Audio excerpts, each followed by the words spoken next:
But Montague is bound as well as I, in penalty alike, and 'tis not hard, I think, for men so old as we to keep the peace. Of honourable reckoning are you both, and pity 'tis you lived at odds so long. But now, my lord, what say you to my suit? But saying what I have said before, my child is yet a stranger in the world. She hath not seen the change of 14 years. Let 2 more summers wither in their pride, ere we may think her ripe to be a bride. Younger than she our happy mother's maid, and too soon marred are those so early made. Earth hath swallowed all my hopes but she's the hopeful lady of my earth.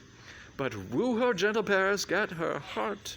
My will to her consent is but a part, and she agreed within her scope of choice. Lies my consent and fair according voice. This night I hold an old accustomed feast, whereto I have invited many a guest, such as I love, and you among the store. One more, most welcome, makes my number more. At my poor house look to behold this night, ere earth treading stars that make dark heaven light, such comfort as do lusty young men feel when well apparelled April on the heel of limping winter treads. Even such delight among fresh lent fennel buds shall you this night inherit at my house.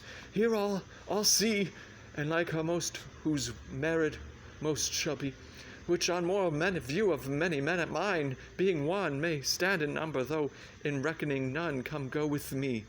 Go, Sirrah, trudge about through fair Verona, find those persons out whose names are written there, and to them say, my house and welcome on their pleasure stay. Find them out, whose names are written here.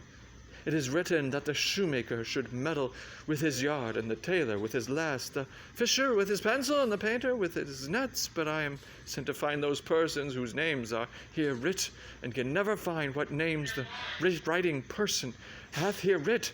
I must to the learned in good time. Tut, man! What? One fire burns out another's burning. One pain is lessened by another's anguish. Turn, giddy, and be helped by backward turning. One desperate grief cures with another's languish. Take thou some new infection to the eye, and the rank poison of the old will die. Your plantain leaf is excellent for that. For what, I pray thee? For your broken shin. Why, Romeo, art thou mad? Not mad, but bound more than a madman is. Shut up in prison, kept without my food, whipped and tormented, and good eaten, good fellow. God get good eaten. I pray, sir, can you read?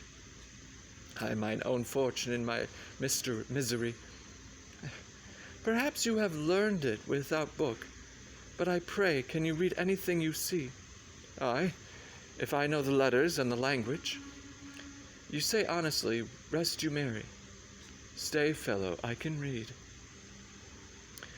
Signor Martino and his wives and daughters, County Anselm and his beauty sisters, the lady widow of Vitruvio, Signor Placentio and his lovely nieces, Mercutio and his brother Valentine, mine uncle Capulet, his wife and daughters, my fair niece Rosaline and Livia, Signor Valentio, and his cousin Tybalt, Lucio, and the lively Helena, a fair assembly. Whither should they come? Up.